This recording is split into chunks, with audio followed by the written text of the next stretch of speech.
It's on one-on-one.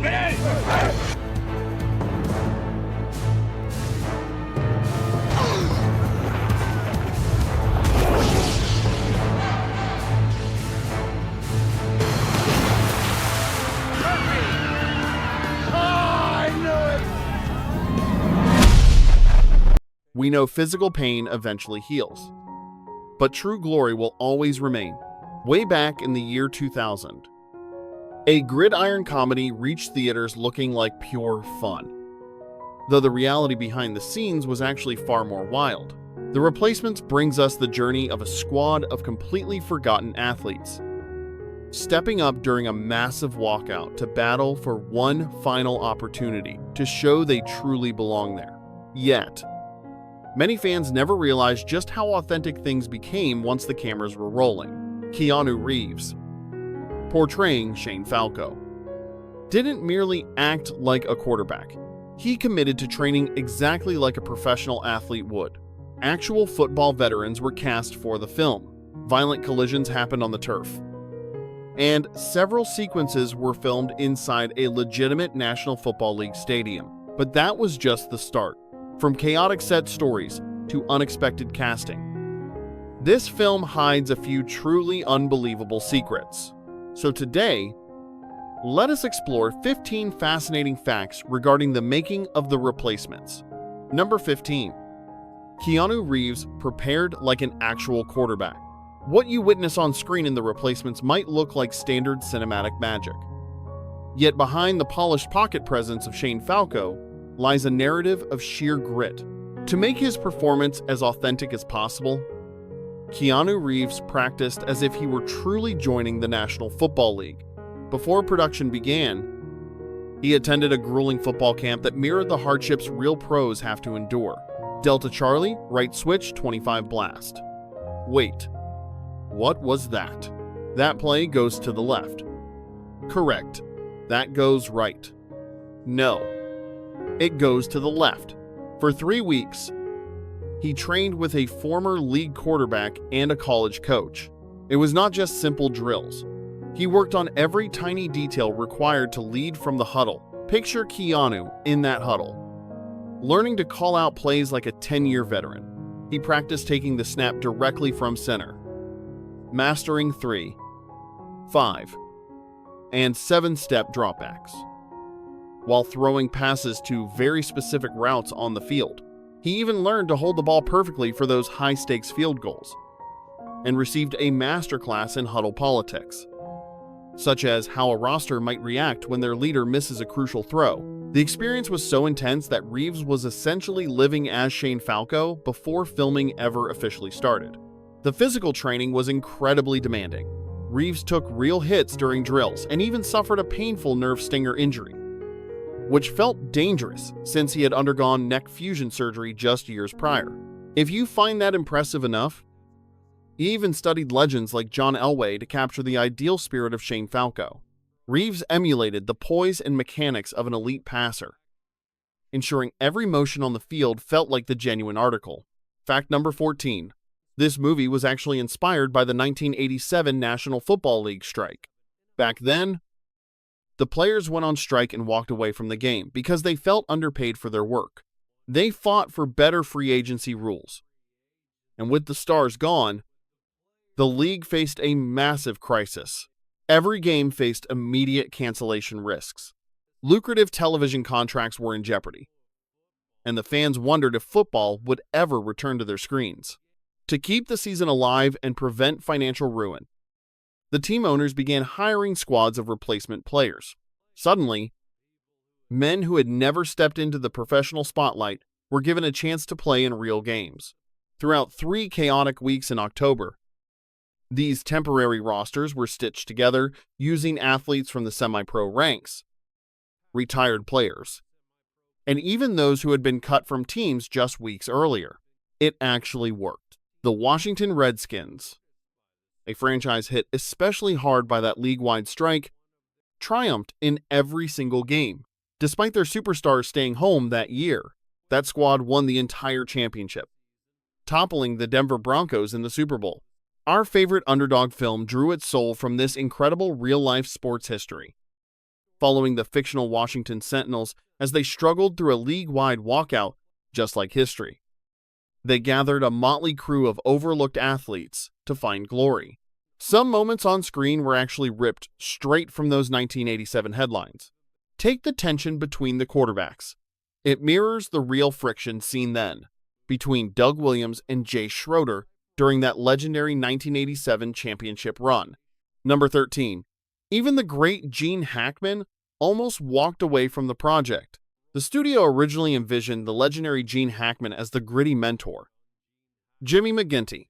By then, he was a giant in Hollywood, a celebrated icon of his craft.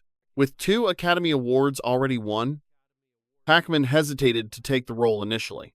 He actually said no at first, feeling that at his age and status, he had already defined the sports genre as the basketball coach in Hoosiers.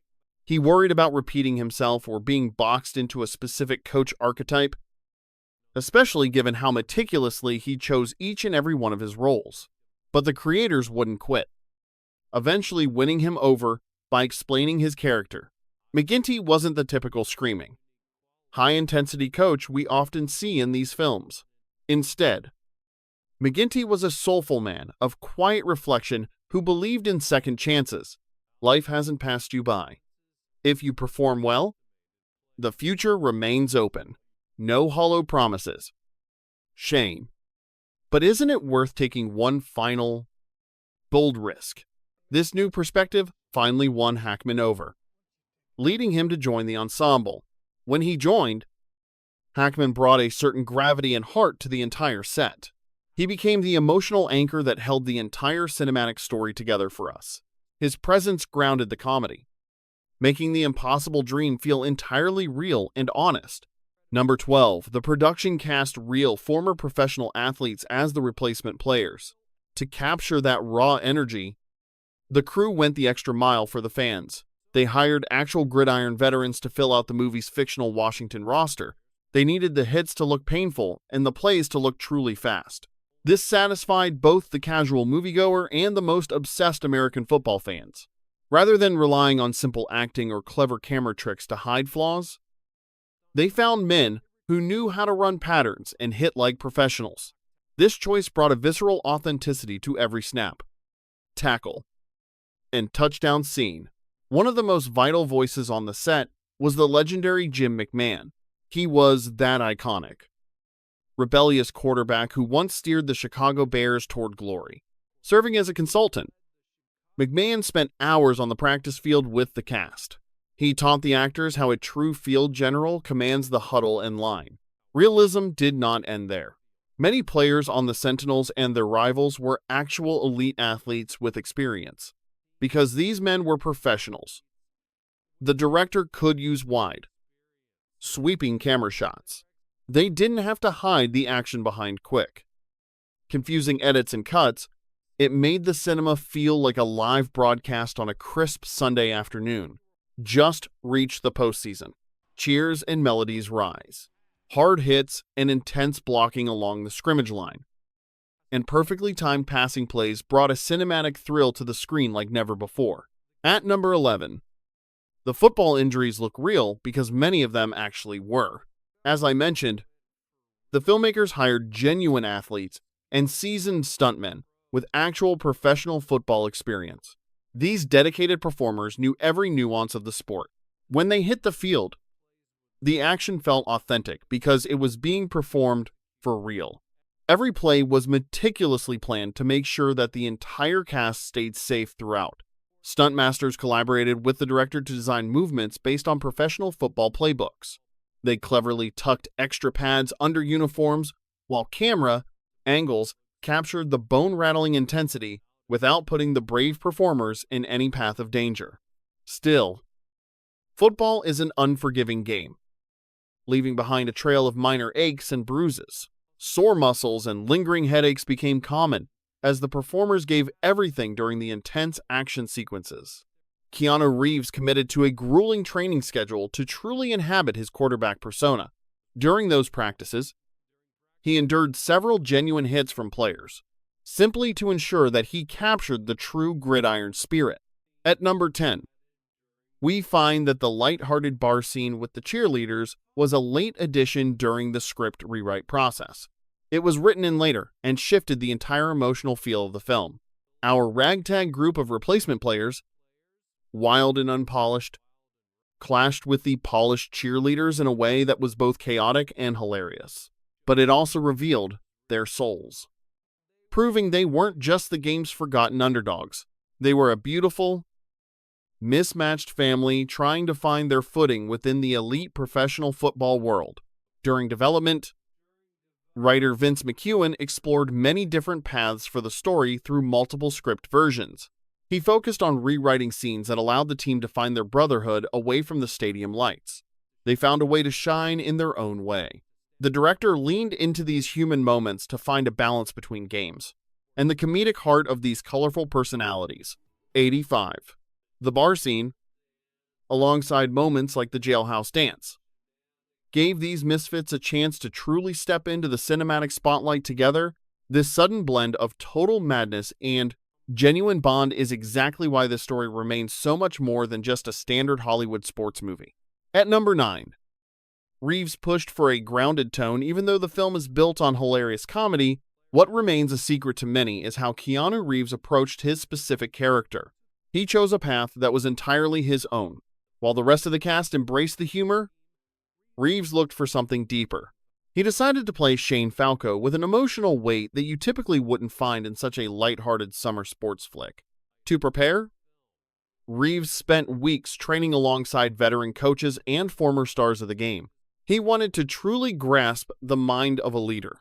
He wanted to act and feel like a true professional quarterback, rather than just a comedic caricature of one.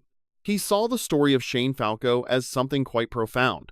Falco had lost his way after a devastating defeat, carrying the heavy burden of public shame and personal heartbreak. Yet, his journey was also about the quiet beauty of redemption. Reeves channeled the pain of loss and the flicker of hope into every single line of his performance. He played the man with a rare honesty and heart, ultimately turning Falco into the very soul of this beloved movie. It's alright. It works out better for the whole squad, doesn't it? Honestly, Martell is the gold standard. The guy has everything you want. That creative pivot gave the film its soul, while the locker room antics kept us laughing. Keanu Reeves made Shane Falco feel like a living, breathing person. The director mentioned that Reeves anchored the film's heart, preventing the story from becoming just another silly sports comedy. Because Keanu played his role with such sincerity, the surrounding humor hit much harder. Number 8. Gene Hackman played his role with a completely deadpan seriousness. Hackman infused the project with a gravity that nobody really saw coming from the genre. He portrayed veteran coach Jimmy McGinty as if he were performing in a heavy drama. This production was aiming for something deeper than your average Sunday afternoon sports comedy. Hackman depicted the coach with the steely resolve of a true National Football League professional.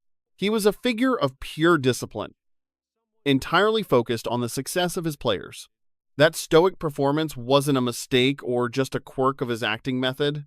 He chose that path because he believed the story needed one man tethered to reality.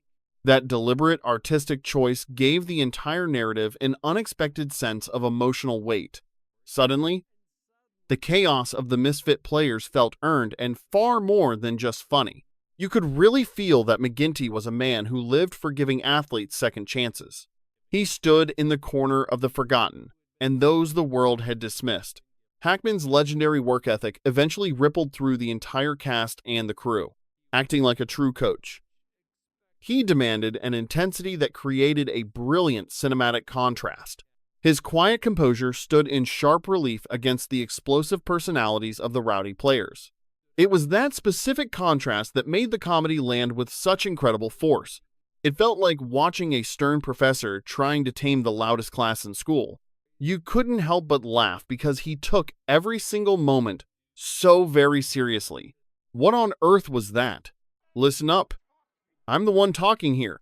I call the plays on the field, not you. That isn't how I run my squad. Number 7. Filming inside those massive, real stadiums. To capture the gridiron's raw energy, they filmed game scenes at M&T Bank Stadium. Using the home of the Baltimore Ravens allowed for authentic locker rooms and sidelines. The towering stands and professional lighting were complemented by a scoreboard that was the real deal. Those physical details built a world of professional football that no soundstage could ever replicate.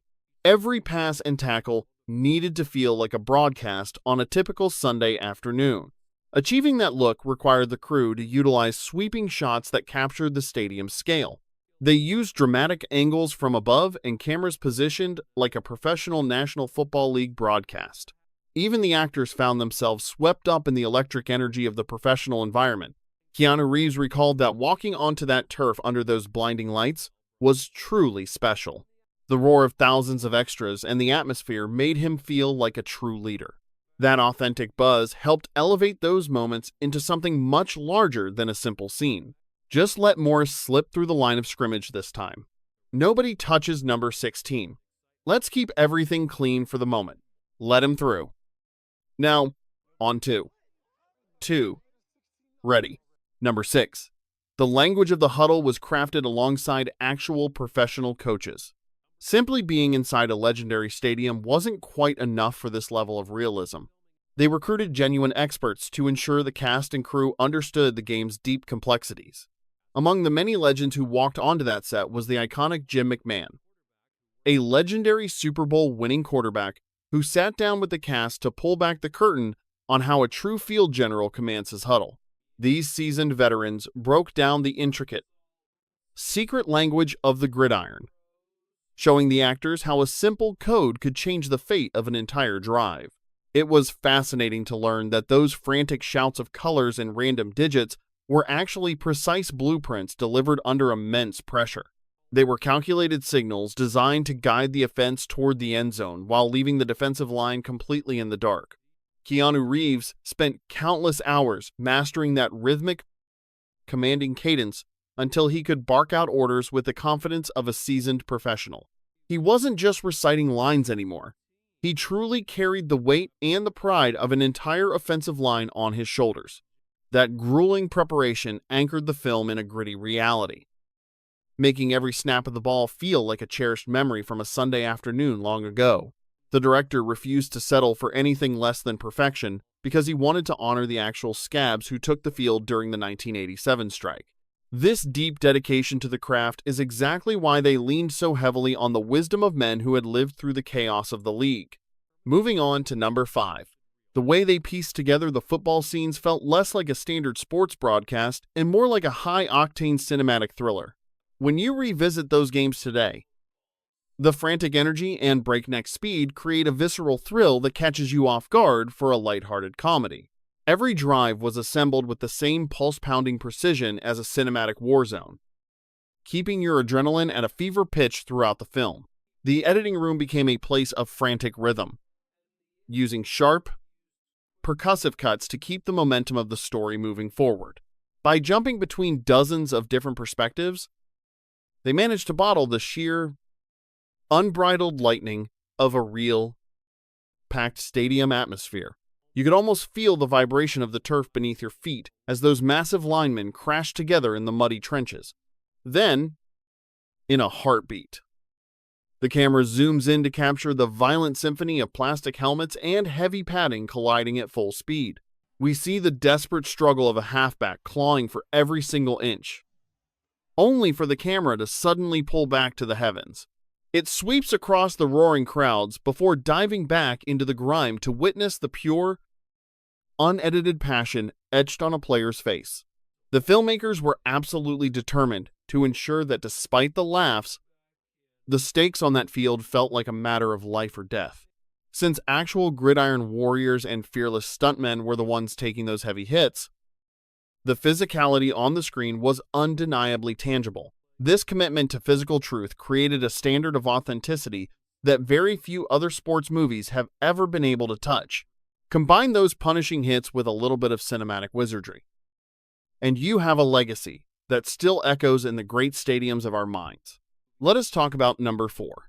It turns out those early test screenings revealed a surprising hunger from the audience for a little more love to be in the air. Once the house lights came up, the consensus was clear. Viewers wanted to see a bit more of the heart blooming amidst all the sweat and grit. Many of the early critics felt that the spark between the characters was just a bit too dim to really light up the silver screen. The first cut of the movie leaned heavily into the locker room humor and the thrill of the game, almost neglecting the deeper soul of the story. In those early days of production, the burgeoning relationship felt like it had been sidelined while the team took center stage. People were craving a more profound connection, a reason to care about the quiet moments after the final whistle of the game had blown. Those honest, raw reactions from the crowd forced the production team to take a long, hard look at the emotional core of their story. While they were not aiming to make a tear-jerking love story, they knew they had to weave in a few more threads of human intimacy. They went back and tucked in those subtle, tender exchanges, a lingering look here, a shared breath there that changed the entire tone of the film. These tiny, thoughtful additions breathed life into the romance, turning it into something we could actually believe in and root for. It offered a brief, beautiful escape from the grueling reality of a life spent on the replacement line during a difficult time, without needing any sweeping, grand declarations of love. Those simple shifts made the entire cinematic journey feel much more complete. The team managed to harmonize these gentle moments with the classic tale of the long-shot heroes we all grew up cheering for. It preserved that playful, underdog spirit, while ensuring the film had enough warmth to stay with us long after the final credits rolled. Coming in at number 3 is a story about a massive sacrifice that redefined what it truly means to be a team player. Often, the most compelling drama in Hollywood happens behind the closed doors of a production office rather than on the theater screen. When they were casting the replacements, everyone knew that only a legend like Gene Hackman could truly embody the wisdom of the coach. However, the finances for a mid-range sports flick were already stretched incredibly thin, leaving almost no room for another superstar salary. Bringing a titan of cinema like Hackman onto the roster felt like a beautiful dream that was slowly slipping right through their fingers. That was the exact moment when Keanu Reeves stepped up to the plate and made a selfless choice that left the entire industry stunned. It is said that Keanu Reeves actually offered to slash a massive portion of his own earnings, all so the studio could afford to bring a legend like Gene Hackman onto the set. Word around Hollywood was that Keanu might have walked away from as much as 90% of his pay. A gesture of sacrifice that feels almost unheard of today. While we might never know the exact dollar amount, Keanu's heart was in the right place. He simply held a deep, lifelong admiration for Hackman's legendary craft. Keanu was convinced that bringing a 2-time Academy Award winner into the fold would transform the project from a simple sports flick into something truly iconic. And looking back at the final cut, it is clear his gamble paid off in ways no one expected. Hackman's turn as the grizzled yet deeply inspiring head coach became the movie's beating heart, leaving us wondering what the film would have been without him. The most incredible part of this story is that Keanu had actually walked this selfless path before, proving it was not just a one-time fluke. Years earlier, he took a similar financial hit on the set of The Devil's Advocate, just to ensure he would be sharing the screen with the legendary Al Pacino. In a town often defined by vanity and massive contracts, finding a leading man who values the story more than the check is like finding a needle in a haystack, time and again. Keanu has shown he is cut from a different cloth, leaving us to wonder how many other modern classics were saved by his quiet generosity. Moving on to number 2. Those roaring crowds in the stands were not some digital illusion. They were flesh and blood fans, bringing their own genuine passion to the screen. Rather than leaning on the cold flicker of computer-generated pixels, the filmmakers went to great lengths to capture the raw, electric atmosphere of a Sunday afternoon. Believe it or not, most of those high-stakes game sequences were captured with thousands of actual spectators packed into the bleachers, creating a memory they would never forget. The production set up shop right in the heart of Baltimore, at M&T Bank Stadium. the hallowed ground where the Baltimore Ravens usually do battle. Back then, the stadium was still gleaming and new, having only opened its gates to the public 2 years earlier in 1998. They rounded up thousands of local Marylanders, paying them to spend their days in the stands and help bring that massive arena to life. The directors asked the crowd to simply be themselves, reacting to the plays with the same raw intensity they would bring to a heated NFL rivalry to make the arena feel like a sold-out championship game. The production team relied on some clever, old-school cinematic sleight of hand.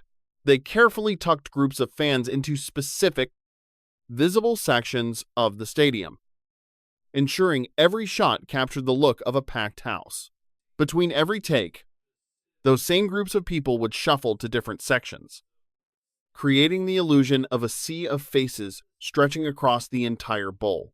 In the editing room, the team worked their own magic, blending shots from multiple angles to ensure the stadium felt truly massive in the final cut.